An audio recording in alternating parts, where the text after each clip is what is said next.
كلنا بنحبها. ويلا بقى نشوف طريقتها، هنعملها مع بعض من بدايتها لغاية نهايتها ان شاء الله معانا في الفيديو. هنعمل النهاردة وصفة حلوة قوي ومميزة. ايه هي الوصفة بتاعتنا النهاردة دي؟ هي البكاكين الفلاحي او الكماج زي كل بلد ما بتسميه، بطريقة سهلة جدا. هنعمل مع بعض العجينة بتاعتها والتبطيط كمان لحد ما نخبزه مع بعض ان شاء الله. فيديو مميز وهيعجبكم. بس لو اول مرة تشوفوني، انا قناتي اسمها يوميات ام فارس وانا اسمي اميرة.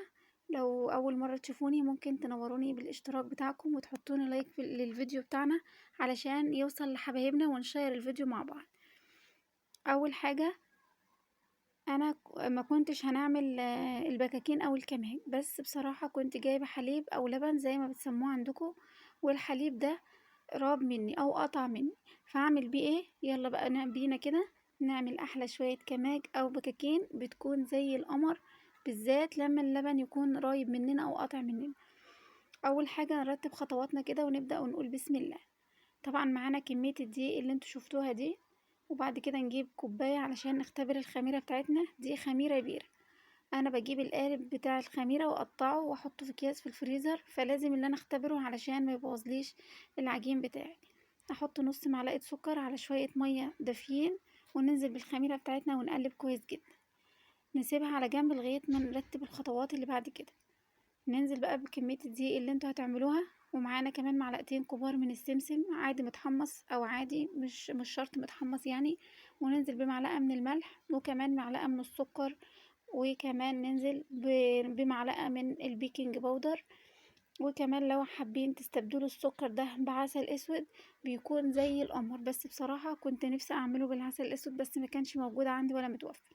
نقلب المواد الجافة كلها، وبعد كده ننزل باللبن الرايب بتاعنا ونقلب بالراحة وننزل بشويش يعني حبة بحبة علشان ندي العجينة بتاعتنا عرق كده واحنا بنعجنها. طبعا مش هينفع ان انا اعجنها كلها بحليب او بلبن قاطع يعني، تنفع برضو الوصفة بتاعتنا باللبن العادي. وده كان لبن بقري مش جاموسي، كنت شارياه، واللي حصل معايا بقى ان هو راب مني. نقلبه بقى كويس جدا جدا، ويلا العجن الكتير بقى كده لغاية ما الدقيق كله يتدارى معانا يعني او يختفي. وبعد كده ننزل بكوباية سمنة على زبدة. لو عندك زبدة على زيت او سمنة على زيت او سمنة بس كله بيكون زي الفل. بصراحة انا ما كانش عندي، يعتبر ربع كيلو سمنة على زبدة او اقل كمان. في الوقت ده لازم العجن الكويس جدا جدا، وما ينفعش طبعا اللي احنا نعجن العجينة كلها بالحليب، لازم المية علشان بتطول عمر العجينة معانا او العيش معانا. تمام. وبعد كده ما تستغربوش ان كمية السمنة كتير، لا هي مش كتير، هي عمت على الوش، هو مش اكتر. عايزين بس كوباية اللي هي المج العادي 200 جرام. وبعد كده بقى نعجنها كويس. اهم حاجة ندي بوكسات شوية حلوين جدا لغاية العجينة ما تنعم معانا كده. وبعد كده معلقة من الزيت بس نمسح وشها علشان بتساعد في عملية التخمير. بعد كده نخرمها كده بصبعنا عشان نعرف هي ازاي اختمرت معانا. الفراغات دي بتحاول هي تمتلئ. بصراحة ما خدتش معايا وقت لان احنا في الصيف، خدت معانا زي ساعة او ساعة الا ربع كمان، وكانت خمرانة ما شاء الله بالطريقة اللي انتوا شايفينها دي. اللهم بارك، طريقتها حلوة، لازم تجربوا بنفس الطريقة.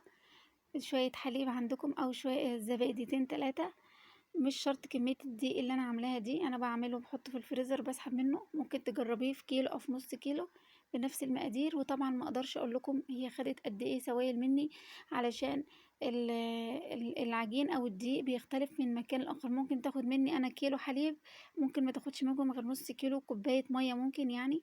بعد كده ما اختمرت بقى نفضي الهواء اللي فيها، وبعد كده نقرصوها بنفس الطريقة دي يعني قد البضاية كده.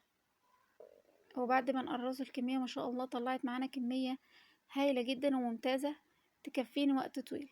وبعد كده نغطيها بقى. استحسن اللي انت تحطي كيس او اي ستريتش راب عندك علشان الوش ما ينشفش مننا او يشقق. وبعد كده اي فوطة عندك خاصة بالمطبخ يعني نغطيه. وبعد كده نبتدي يا دوب عبل ما نخلص كمية التقريص اللي عندي او الكور اللي انا عملتها، نبتدي باول واحدة بقى ونبتدي نبطل. عندك مكنات، عندك سريع او نشابة ممكن تعملي بيها، بس انا بصراحة بحب ان انا اطلع سخونية ايدي كده فيها بتكون زي القمر. ما خدتش معانا اي وقت بتتبطط لان العجينة بتاعتنا طرية بس مش بتلزق، علشان كمان احنا في الصيف. نبطط الكمية كلها بنفس الطريقة برضو. السمك بتاعنا ولا هو تخين ولا هو رفيع، هو وسط كده. وكان الفيديو بتاعنا مميز زي ما انتم شايفين، واللهم صل وسلم وبارك على سيدنا محمد وعلى آله وأصحابه أجمعين. وادي الكمية كلها، اللهم بارك، طلعت كمية ممتازة جدا. تمام. وبعد كده نسيبوه بقى لغاية ما نخلصوا الكمية ونبتدوا نخبزه من أول برضو رغيف أنا بططته أو فردته معاكم. تمام. بعد كده النار بتكون هادية من تحت لغاية ما يقبقوا كلك كده، كلك قابين زي ما انتوا شايفين. نعلي بقى النار ونديله اللون الجميل اللي انتوا شايفينه ده.